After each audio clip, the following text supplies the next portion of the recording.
Oi, pessoal, boa tarde. Como é que os senhores estão? Espero que os senhores estejam bem.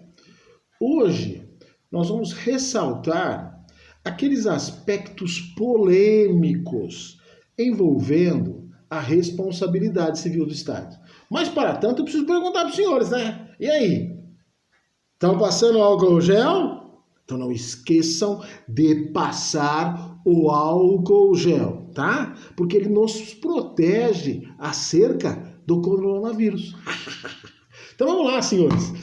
Vamos falar então desses aspectos mais assim, que dão mais aso à discussão envolvendo a responsabilidade civil do Estado.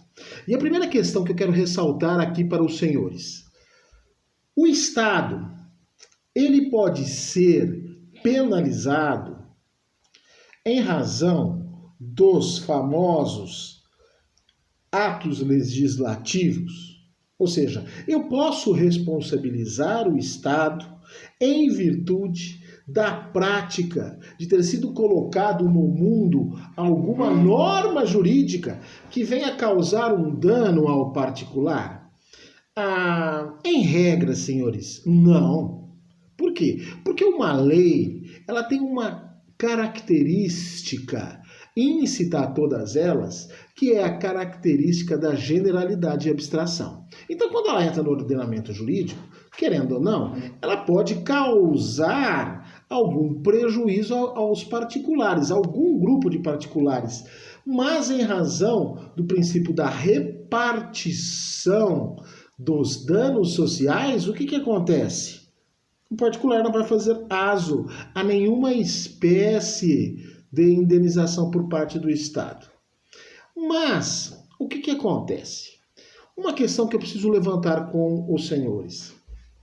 Em tese, a doutrina, ela entende que o Estado pode ser responsabilizado por uma lei que ele coloca no mundo jurídico, e esta lei ela é retirada dele por uma ação direta de inconstitucionalidade. Porque, querendo ou não, esta lei, quando posta no mundo jurídico, ela contrariou o que diz o que, senhores? A lei maior, que é a Constituição. Então, em tese, era uma lei que entrou no ordenamento jurídico, mas ela não foi considerada lei e foi retirada do mundo jurídico. Mas enquanto ela esteve, ela pode ter causado alguma espécie de dano a alguns particulares. E esses particulares que sofreram um influxo dos comandos dessa norma inconstitucional e que vieram lhe causar um prejuízo, essas pessoas, fariam jus a uma indenização por parte do Estado. Isso tudo em tese, tá? E essa norma, para ser retirada do ordenamento jurídico, ela teria que ter sido tirada por uma ação direta de inconstitucionalidade. Mas se você pegar um professor carioca, famoso José dos Santos Carvalho Filho, ele entende que, mesmo se essa inconstitucionalidade ela for aventada em caráter incidental, numa ação qualquer, e ela chegar até o Supremo, e o Supremo entender que aquela norma é inconstitucional, também as pessoas que sofreram um dano em razão desta lei inconstitucional, mesmo que reconhecida incidentalmente numa ação qualquer, ela faria jus a uma indenização. Só que agora nós vamos pensar também naquelas famosas leis de efeitos concretos. O que é uma lei de efeito concreto, professor? Uma lei de efeito concreto é aquela que adentra o ordenamento jurídico, passando por todo o procedimento legislativo, seja ela em âmbito federal, estadual ou municipal. Só que, se nós formos olhar para ela, para esta lei, nós vamos perceber, senhores, que ela, na verdade, é um ato administrativo. Porque ela não tem essa característica da generalidade e da abstração que são extremamente abrangentes. Então, nesse caso dessa lei de efeito concreto, os particulares que sofrerem danos em razão dos seus efeitos produzidos, essas pessoas fariam jus a uma indenização. Ah, entendi. Mas me dá um exemplo, professor, para eu não ficar perdido. Claro, foi criado uma lei estadual aqui em São Paulo que criou a famosa Reserva Florestal do Vale do Paraíba. E o que aconteceu com essa lei estadual? Quando ela entrou no nosso ordenamento jurídico, todas as pessoas que tinham propriedade agrícola nesta região do Vale do Paraíba não puderam utilizar de forma plena a sua propriedade. Não puderam mais explorá-la economicamente. Então, o que aconteceu? Esses proprietários de chácaras, sítios na região do Vale do Paraíba ingressaram com uma ação contra o Estado de São Paulo, dizendo que, tudo bem, essa lei do Vale do Paraíba, que obriga o que, senhores, a criar essa reserva florestal, ela beneficiou os paulistanos, as pessoas que moram na região, porque elas tiveram jus a que é uma floresta e um ar, e consequentemente um ar mais puro. Mas aquelas pessoas, o que acontece? Elas tiveram uma diminuição no seu patrimônio. E o que elas fizeram, senhores?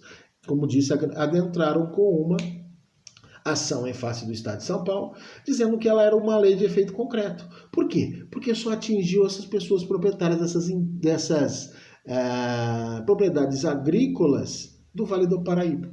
E o Estado ganhou de causa a esses proprietários e eles fizeram jus a uma indenização em razão da criação de ter sido posta esta lei que tem todo um procedimento igual da lei, passou pela Assembleia Legislativa do Estado de São Paulo, só que, na essência, ela era o quê? Um ato administrativo como outro qualquer.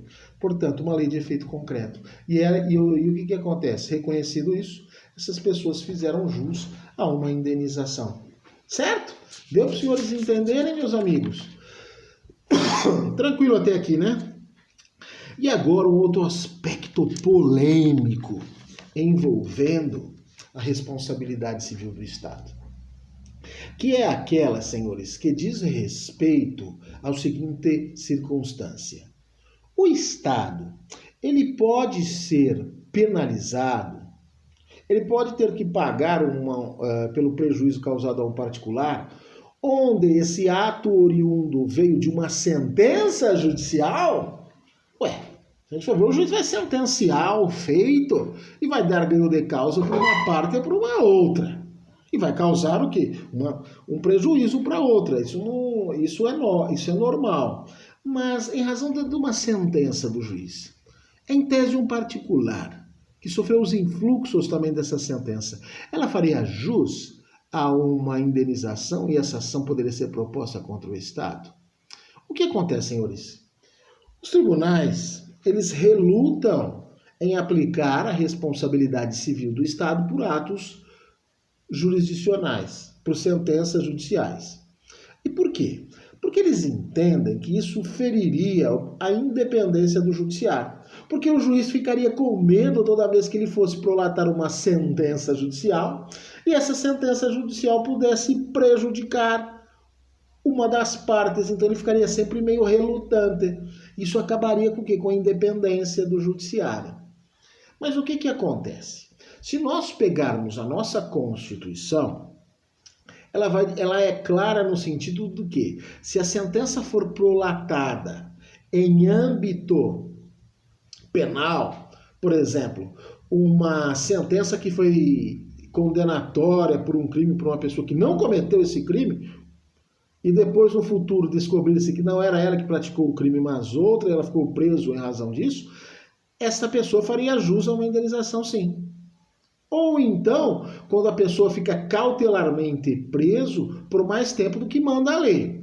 Então, senhores, em âmbito criminal, é possível responsabilizar o Estado por sentenças dadas nessa esfera, nessas matérias de direito penal.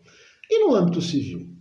No âmbito civil, o que acontece, senhores? Se nós pegarmos o livro da professora Odete Medawar, ela diz que sim, que mesmo as sentenças prolatadas em âmbito civil, se ela causar um prejuízo a um particular, esse particular fará jus a uma indenização, desde que eu comprove, por exemplo, que esse juiz agiu mancomunado com a outra parte, ou então que esse juiz recebeu bola. Ele foi corrupto e recebeu dinheiro para dar uma sentença em favor de X ou de Y. Só que nesse caso, segundo a Odete Medawar, o que acontece? Você tem que responsabilizar individualmente a pessoa do juiz e não o Estado. É o que ela dizia. Mas o que acontece, senhores? Hoje a jurisprudência, ela caminhou e caminha no sentido contrário. Onde ela diz que, mesmo nessas sentenças cíveis, se ficar demonstrado por A mais B que o juiz agiu com fraude,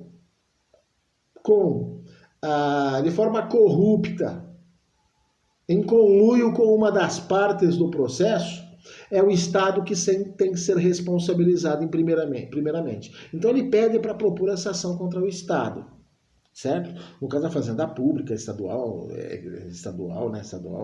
federal, jurisdição de âmbito federal. Certo? Deu para os senhores entenderem então? Então, em âmbito criminal, é batata.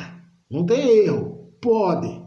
Mas, em âmbito civil, apenas se demonstrado que o juiz agiu conluiado com outra parte, ou se ele agiu através usando de uma fraude, ou então se ele recebeu bola para isso, né? Ou seja, se ele agiu através daquilo que nós conhecemos pelo ato corrupto, pela corrupção. Certo? Tranquilo até aqui? Deu para entender então? Então tranquilo, né, senhores? Agora vamos a uma outra questão envolvendo a responsabilidade civil do Estado, que é, assim, de suma importância, que é a questão envolvendo a denunciação da lide. O que significa a denunciação da lide? Ora, você sofre um dano oriundo da prática de um de um agente estatal, e quando você for propor ação, você vai propor ação contra quem, senhores? Contra o órgão que ele pertence. Você vai propor ação contra a administração pública direta, a fazenda municipal, estadual ou a federal, ou se for um ente descentralizado, contra ele, uma autarquia, uma fundação pública e por aí vai. A questão é, quando o Estado ele é demandado, ele pode denunciar a líder, o agente público que praticou o ato ilícito para vir responder junto com ele? Esta é a minha pergunta. O que acontece? Em regra geral, eles entendem o seguinte, olha, se puder denunciar a líder, o agente público, para que ele responda junto com o Estado, o que acontece, senhores? Você estaria tumultuando o processo, o que dificultaria ainda mais o tempo desta ação, que poderia redundar no quê, senhores? Num pecúlio para esse particular. E além do que, quando você propõe uma ação contra o Estado, você vai usar o que, senhores? Das teorias publicistas. Você não vai alegar questões subjetivas, dolo ou culpa. E se você denunciar a lide, o que acontece? Você traz um novo fato para ser discutido naquele processo. Então, em regra, não cabe a denunciação da lide.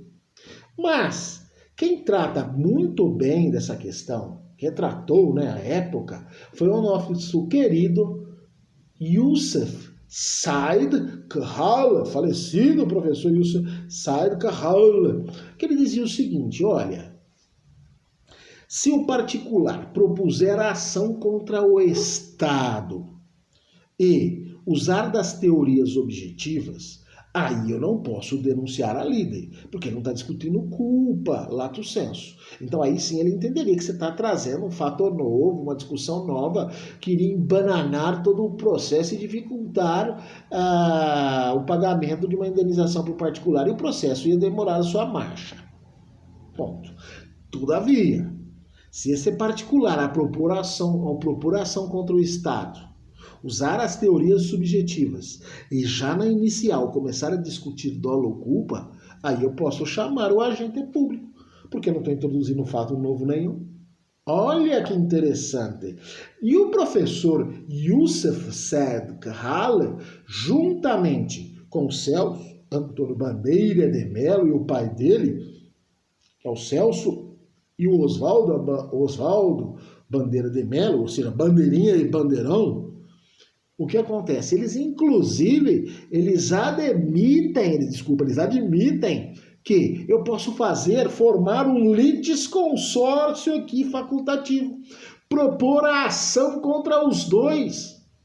Olha, de forma simultânea, ou seja, contra o Estado e contra o agente público causador do dano. Mas aí eu tenho que discutir o quê? Culpa, aspectos subjetivos. E o Youssef Said Kahale, ele vai até um pouco mais longe.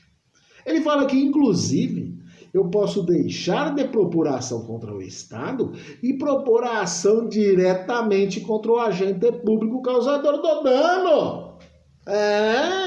E ele vai mais longe ainda. Mas aí eu tenho que discutir questões o quê? Subjetivas. Mas o que acontece, senhores? Esta possibilidade de propor ação diretamente contra o agente público causador do dano foi enfrentado pelo STF no ano de 2006. E ele não admite o que, senhores? A propositura dessa ação indenizatória per saltum, ou seja, diretamente contra o agente público causador do dano. Obrigatoriamente a ação tem que ser proposta contra quem? Contra o Estado. E depois o Estado que propõe uma ação contra o particular para se ressarcir dos danos. Certo? Deu para os senhores entenderem? Os senhores estão conseguindo acompanhar o raciocínio do professor? E eu espero que sim.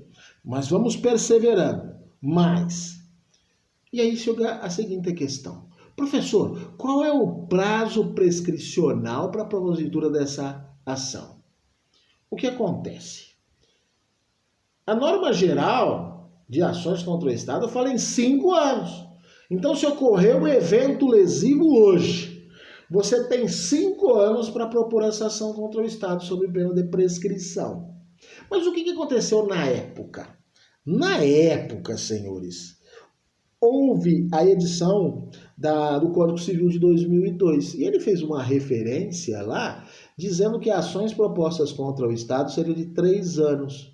E aí começou essa briga como é que chama? Na jurisprudência. Não se entendia que era 5 anos, que as ações contra o Estado prescrevem em 5 anos, e usou como fundamento o artigo 1º do decreto número 20.910 de 32, e outros falaram, não, 3 anos de acordo com o Código Civil, que é uma norma o quê? Posterior, revoga a lei anterior, e ficou esse rolo. Mas o que acontece?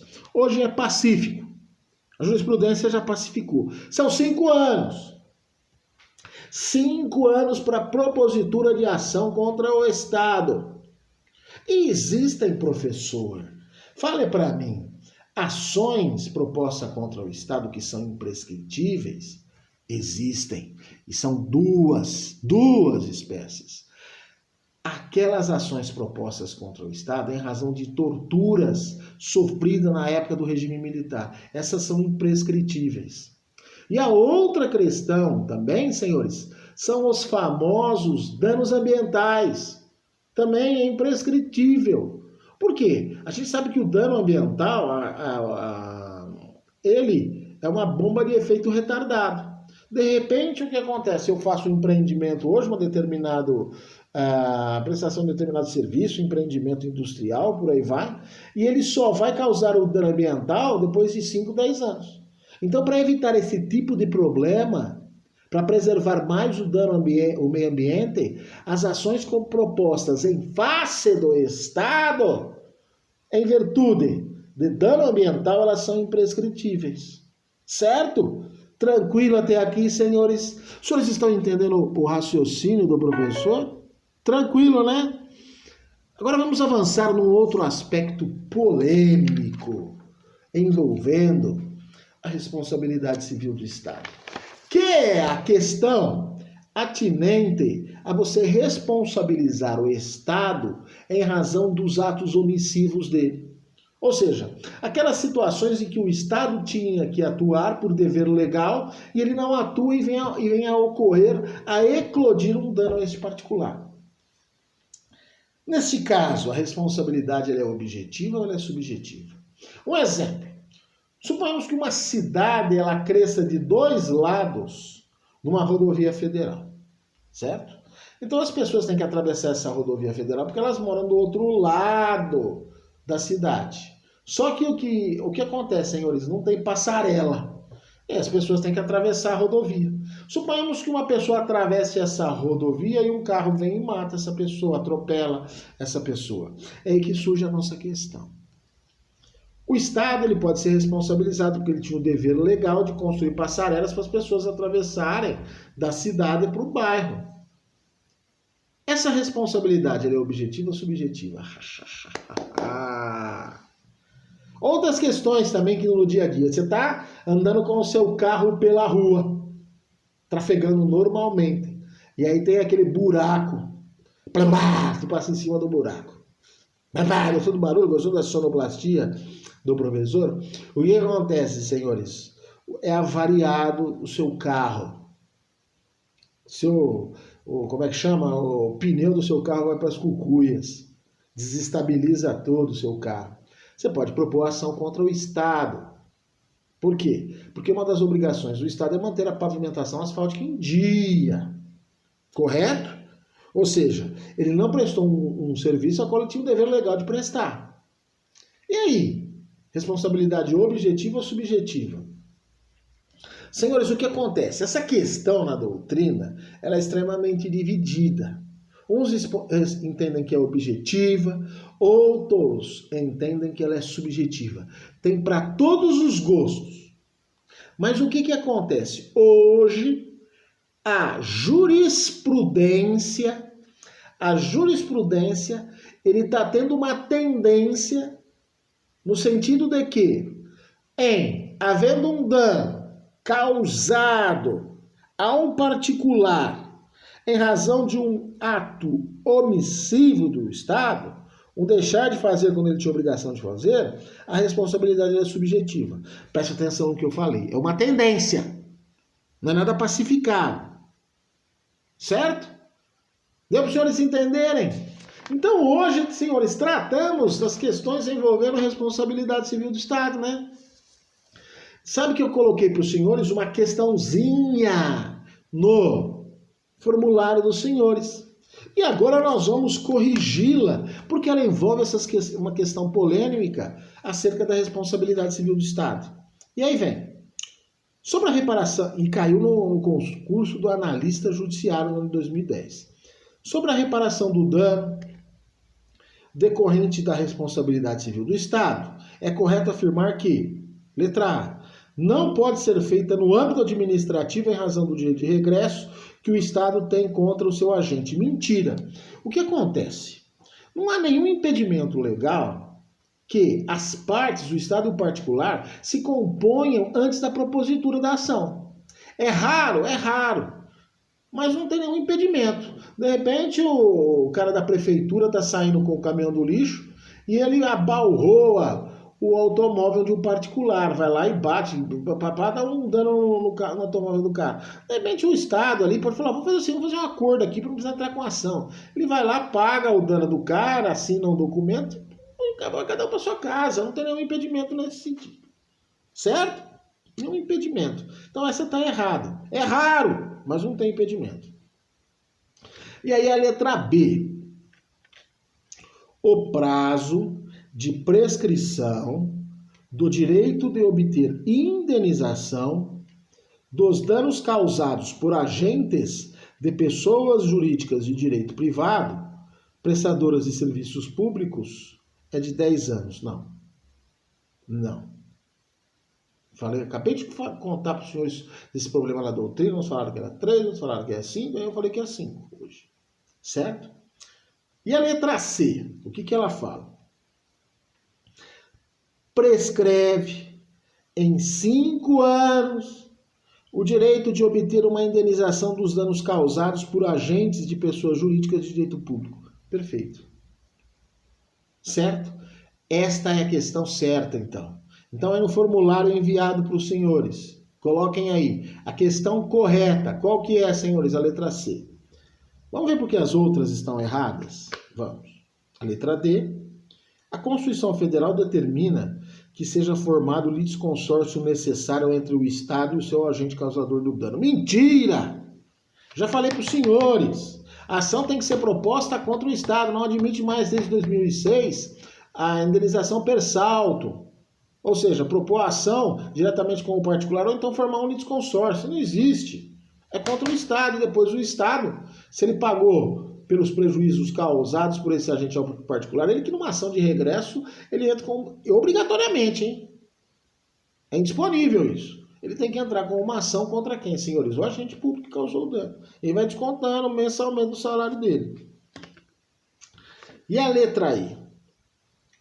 A ação deve necessariamente ser proposta contra o Estado e o agente causador do dano, a fim de ser apurada a responsabilidade deste. Mentira! Acabei de falar para os senhores que não tem esse litisconsórcio. E a Constituição também fala nada disso. A ação tem que ser contra quem, senhores? O órgão que ele... O órgão não, né? A administração pública direta ou indireta. É essas pessoas que vão responder. Em razão, inclusive, de uma teoria que nós estudamos sobre princípios explícitos, que é o da impessoalidade. No caso da impessoalidade, um dos desdobramentos é a teoria do órgão. Ou seja, o órgão responde pelos danos causados pelo seu agente. Certo? Senhores, tranquilo até aqui?